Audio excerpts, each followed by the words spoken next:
Number 1. Welcome to St. Alphonsus College, Ms. West. I'm Jonathan McDonald, Admissions Director. Nice to meet you. St. Alphonsus is at the top of my list of prospective schools. Wonderful.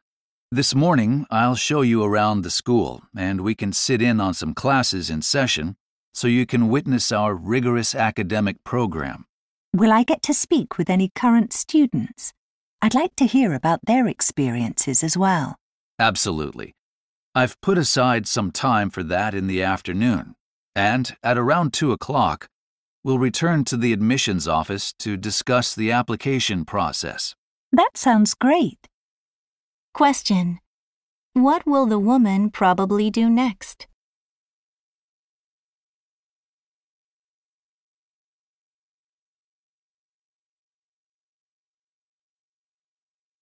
Number 2. You look kind of bleary-eyed, Martin. Are you doing a lot of overtime these days? I'm a little sleep-deprived.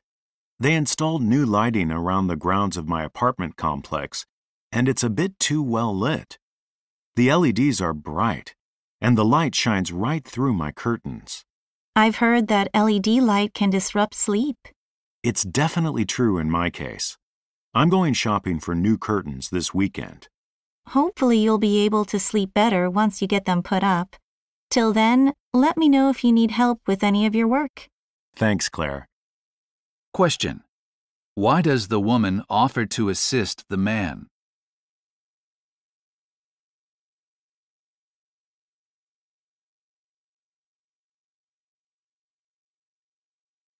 Number 3. Honey, I just received a notification to report for jury duty next month. That's a good thing, right? You'll be doing your part as a member of society. Yeah, but it's during the week we've booked for our vacation. Oh, no. Can you request a deferral? I'm not sure. I heard the jury coordinator can excuse people if they apply with a valid reason. I doubt you can get out of it altogether, but you may be able to postpone it. That's probably true. I'll look into it. Question. What will the woman try to do?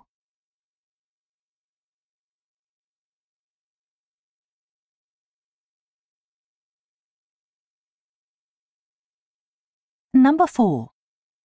Excuse me, I'd like to return this laundry detergent. Is there a problem with it? Actually, yes. The label says it's safe for sensitive skin, but it caused my son to break out in hives. It's not safe for my family. I'm so sorry.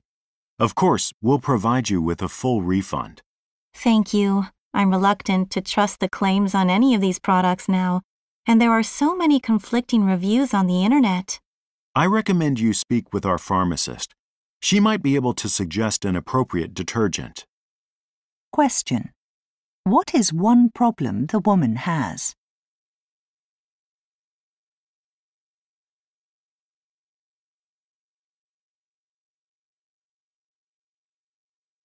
Number 5.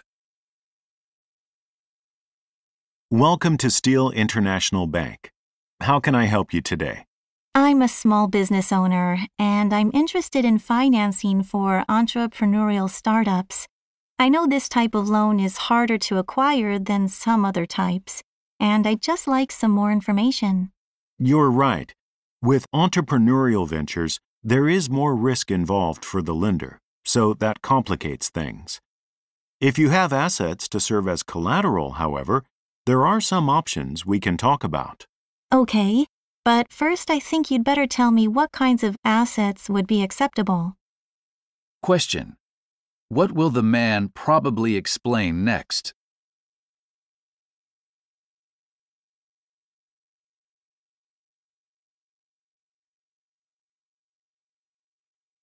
Number 6. Hi, Lars. How was your performance review? It left a bad taste in my mouth. Oh, really? Was your boss hard on you? I'd say so. Her criticisms were so petty. She focused on little things that didn't go right with the projects I've been working on and gave me no credit for all my successes. At least she lets you manage your own projects.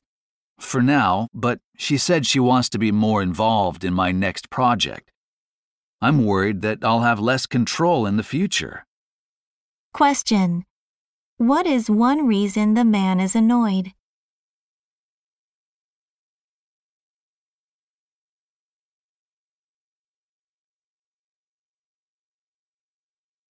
Number 7. Hey Tom, did you hear the city council is raising parking fees downtown? Yes, it's ridiculous. I guess they're concerned about traffic congestion. Maybe they're hoping more people will ride the bus. But I heard some council members are pushing to raise the bus fares too.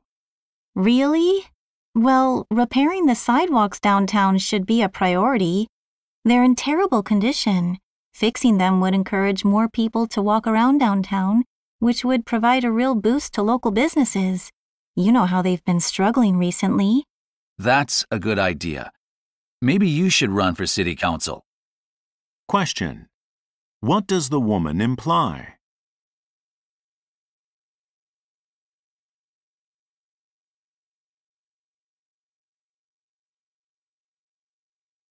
Number 8. Brenda, the karate school said that they currently don't have space for new students. So we should check back in a month. I wasn't thrilled about signing Tyler up for karate anyway. I still feel he's too young. How about baseball? He said he wanted to play, and there's that local kids league. Sure, I heard they're looking for a volunteer coach too, and you love watching baseball. Yes, but you actually played softball in college. You'd be more competent than I would. I do have free time on the weekends. Let's contact them and see what they say. Question. What will the couple likely do?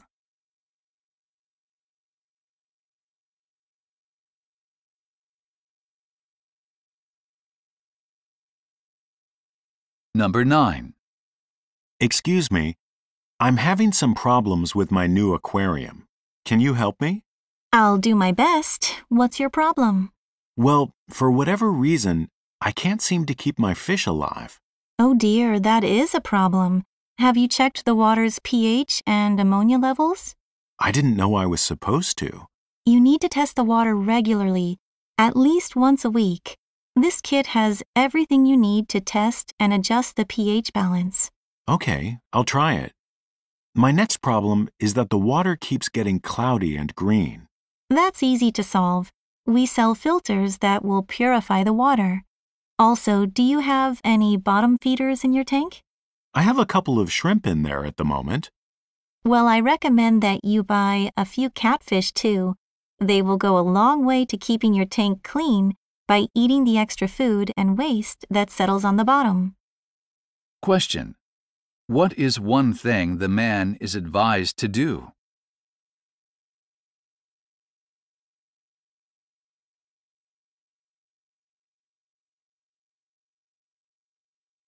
Number 10. Thank you for shopping at Riverside Organic Foods. Would you be interested in joining our frequent buyer program? I don't know. How would we benefit? You'd receive a 10% discount on all products in our store and 5% off at our restaurant. Up to 4 family members could take advantage of the discounts. That sounds good. How much does membership cost? It's free as long as you purchase $300 of our products a year. You'd receive the 10% discount on those products, so it's a great deal. What happens if we don't spend the $300? In that case, we would charge you a membership fee of $30 for the year. It's worth considering. I like the fact that everything you sell is organic and your restaurant is great. True, honey. But we don't get out this way very often. Once or twice a year at most. It's easy to order online. We can ship to anywhere in the country. You'd have to pay a shipping fee, of course. The shipping fee makes the deal less attractive. And we can already get a fair selection of organic products at our local supermarket. I think we'll pass for now. That's fine. Here's our brochure with details of the program in case you change your mind. Question. What is one reason the couple rejects the frequent buyer program?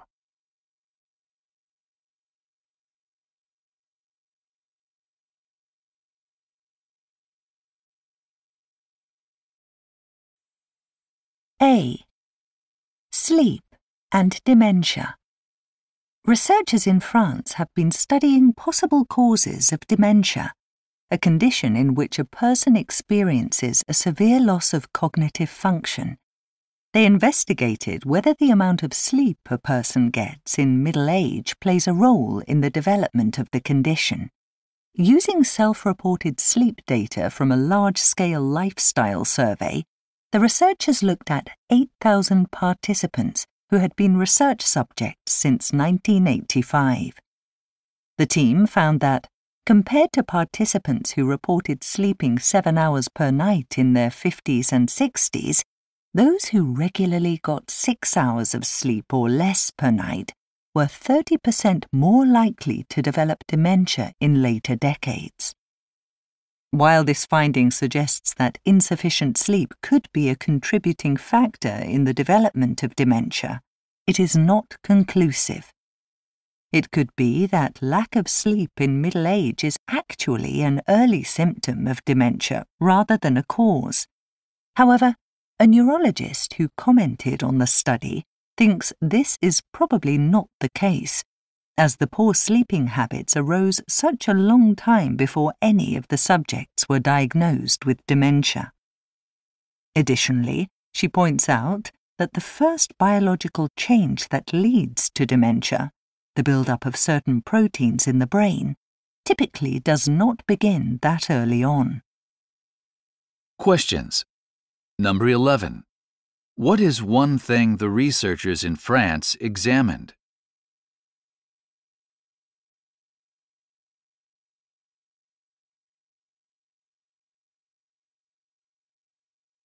Number 12. What does the neurologist believe?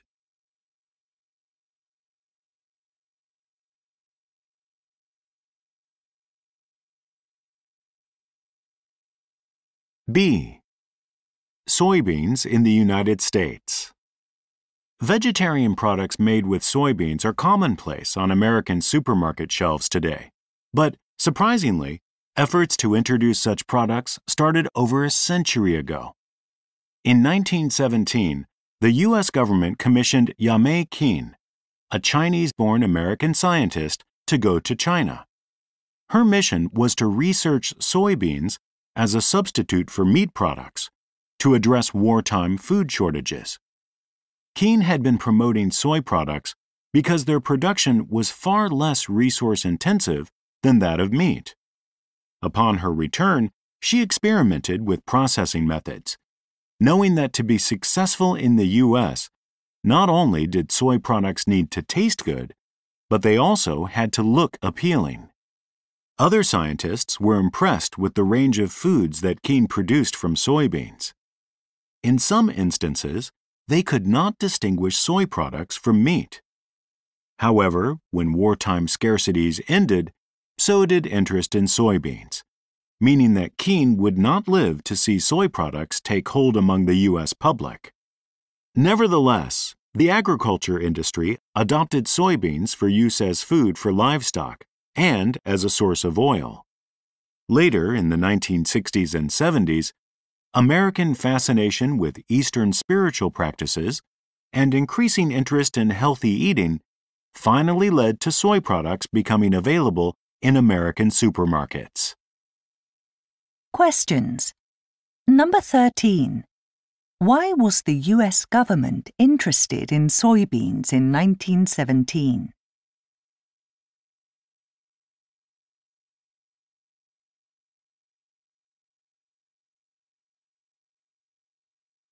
Number 14. What helped soy products to become popular with the American public?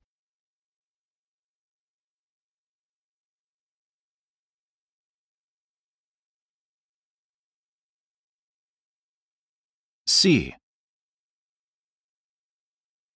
Marketing movies.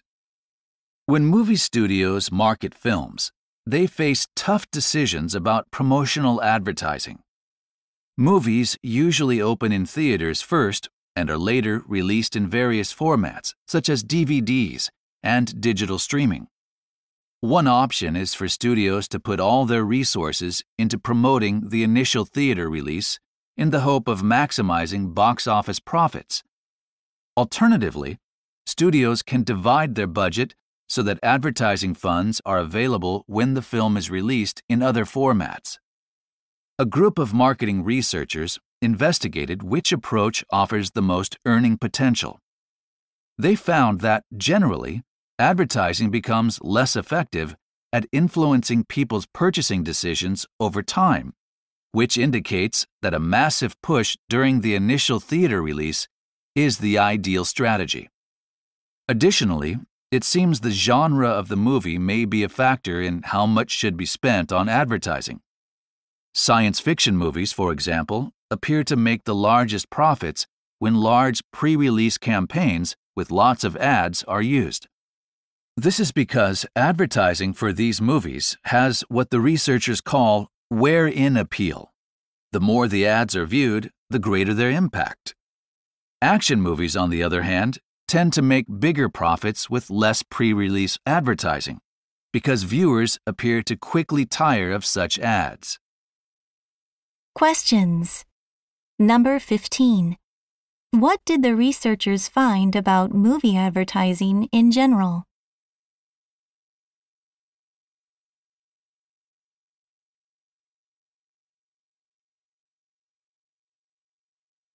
Number 16. What do we learn about ads for science fiction movies?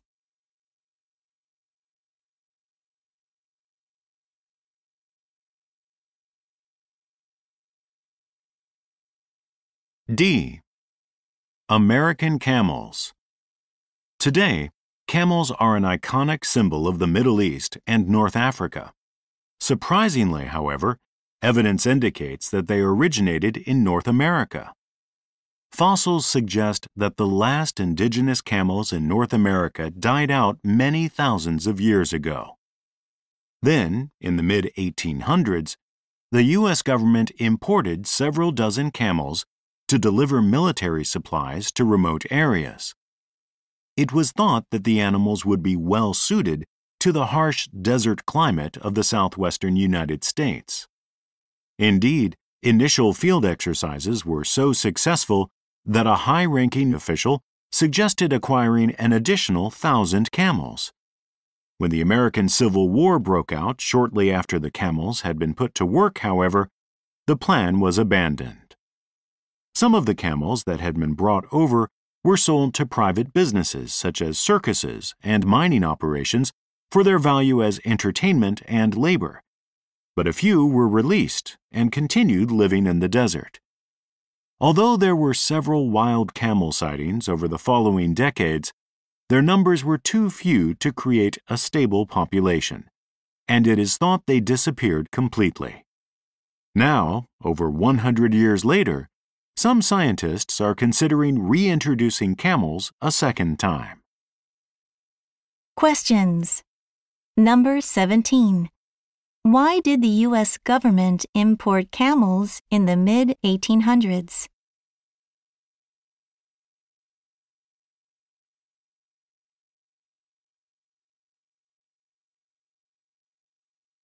Number 18. What do we learn about the camels that were released into the wild?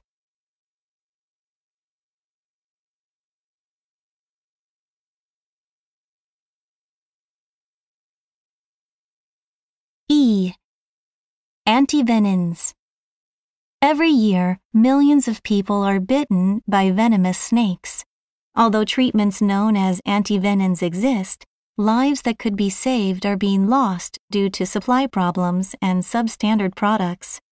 In developing countries, snakebite victims who cannot afford proper treatments often receive partial doses or cheap antivenins that are ineffective for the snakes that bit them. To make matters worse, when these low-grade antivenin treatments are unsuccessful, victims turn instead to traditional healers. As a result, antivenin sales fall, causing some manufacturers to stop producing them altogether. Currently, antivenins are made by injecting snake venom into animals so that the animals produce proteins called antibodies, which are then extracted. These negate the effects of the venom. However, such products often have serious side effects. Furthermore, they have to be stored at low temperatures, meaning that victims must often travel for hours to hospitals, during which time their symptoms worsen. However, a new antivenin is being developed that may solve these problems. It is an artificial substance that does not need to be refrigerated. As a result, it could be kept on hand and administered immediately after a snake bite, greatly improving victims' chances of survival. Questions. Number 19. What is one problem for snakebite victims in developing countries?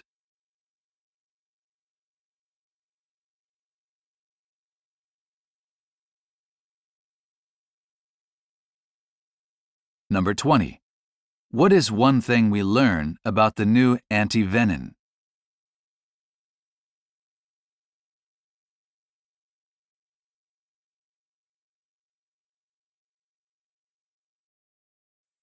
F. You have 10 seconds to read the situation and question number 21.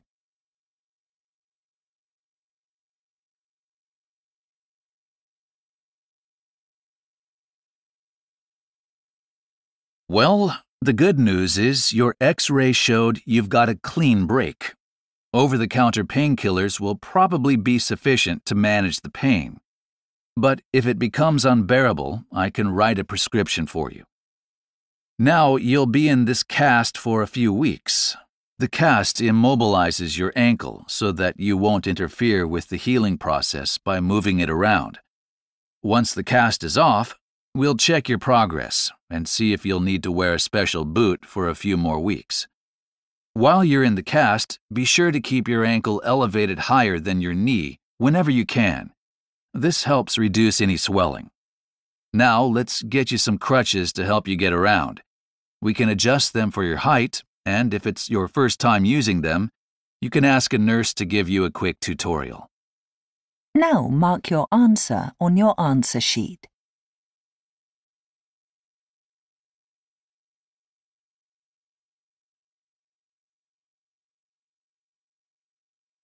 G. You have 10 seconds to read the situation and question number 22.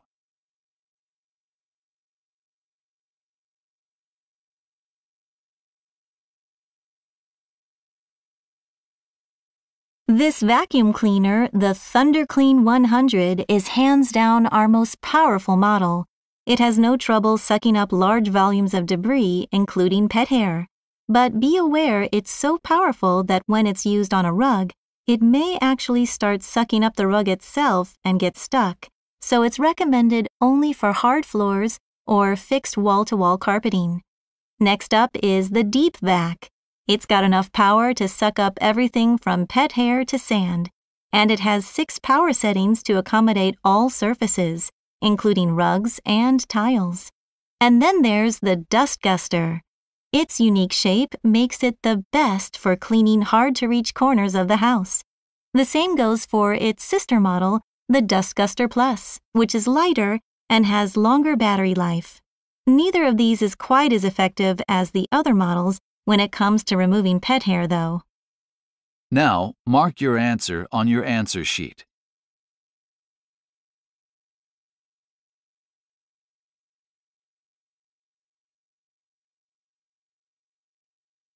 H.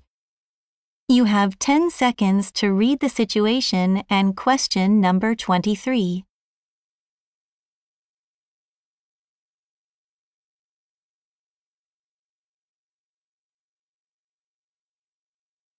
We offer a range of different laundry services for hotel guests. If you need several items cleaned, I recommend our Drop and Go service. I can provide you with a laundry bag. Just put the items you want to be washed inside the bag and leave it outside your door. We send all our laundry to an off-premises service, so turnaround is generally about 24 hours. If you have items that need to be dry cleaned, like a suit jacket or slacks, we can take those here at the front desk. Those are also sent out to a service and are usually returned within 24 hours. Of course, we know that not all guests have time to wait, So we can also recommend an express dry cleaner a few blocks from here. They normally only take a few hours to clean a garment, and we've never had a guest complain about their services. Now mark your answer on your answer sheet.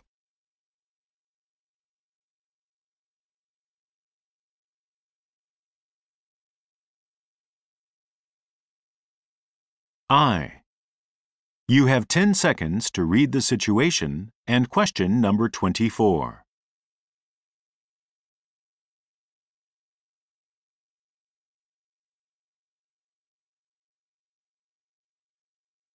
Here's your 8 a.m. commuter traffic update.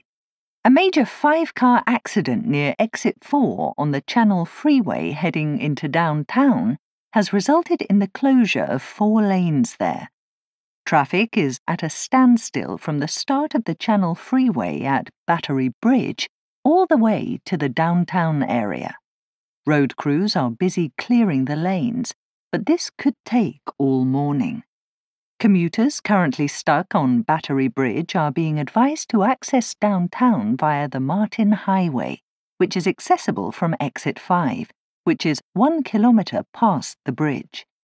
Commuters coming from the Randall Heights or Eastwick areas should use the exit just before the approach to the bridge to get on Sunset Road toward the Ocean Tunnel.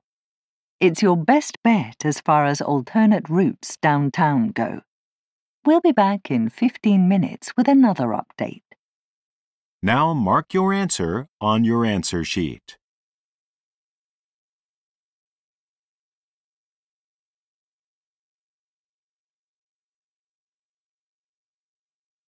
J. You have 10 seconds to read the situation and question number 25.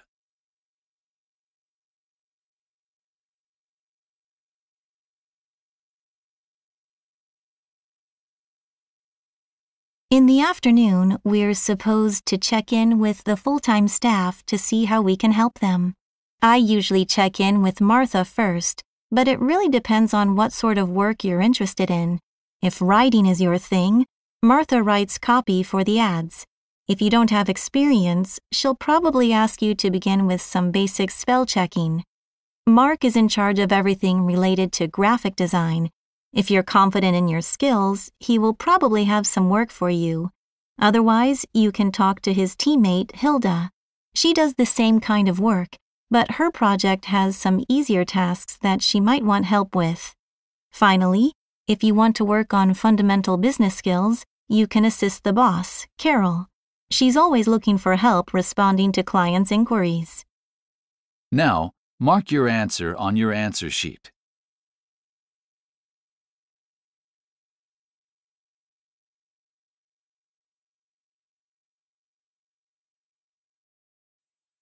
This is an interview with Aisha Chopra, who runs 2 vintage record shops. Thanks for tuning in. Today, we're talking to Aisha Chopra. Welcome, Aisha. Thanks for having me. Could you tell us a little about what you do? Sure, I own and manage 2 shops that deal in vintage vinyl records and music merchandise, mainly from the 1960s, 70s, and 80s. I opened my first shop just over 15 years ago, and my second one 5 years ago. Interesting. How did you get into this kind of work? My parents would always play music in the house, so I kind of grew up listening to old bands and musicians like Janis Joplin, The Doors, The Beatles, stuff like that. Plus, my dad loved to collect old stuff, which he kept all over the house. T-shirts from famous concerts, posters of rock stars, books, magazines, and of course, thousands of old records. Then, when I was around 8 or 9 years old, he would take me to shows and fairs where all of this stuff was on sale.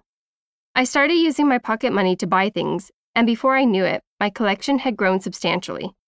So much so, I was running out of space to keep it all. What made you decide that you should start selling things yourself? It just kind of happened. Actually, I wanted to teach, and that's what I started to do. Then, one of my friends took me to the flea market where people were selling all kinds of used goods. Surprisingly, though, there weren't many people selling music. My collection of records was mainly in storage at the time, so I thought I'd get some of it sent to me and make a little money on the side. I was selling everything I put on sale, and before I knew it, I was making hundreds of dollars just from a few markets every month. From there, I started getting a bit more serious about it as a source of income. And that led to opening your shops? Yeah, kind of. One of my regular customers from the markets became my husband. And to cut a long story short, his parents used to run a small furniture store, but they closed it because they wanted to retire. My husband didn't want to take over the furniture store, so he suggested I use it to sell records and other things. His parents agreed, so I was very lucky to get that opportunity. It sounds like it was a big success. Not at first. Business was slow, and I was still working as a teacher for about a year so that we could afford to pay our rent. I'd teach during the week, then run to the shop on weekends. I was still going to fairs and spending countless hours combing the internet for things to resell. I focus on rare goods, so, slowly but surely, word got out that my shop was the only place in town to get some very hard-to-find items. For example, I had records signed by people like David Bowie, Bob Dylan, and John Lennon. When business really picked up, I thought about moving to a bigger space, but the shop had a lot of sentimental value because my husband's parents had owned it. Instead, I decided to open a second shop, which is also doing great. Well, Aisha, that's all the time we have today. Thanks so much for coming in, and I wish you continued success. Thank you. I had a great time. Questions. Number 26. How did Aisha first become interested in selling vintage records and merchandise?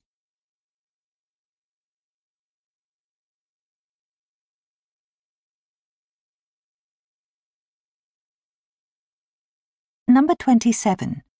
What is one reason Aisha decided to open a second shop?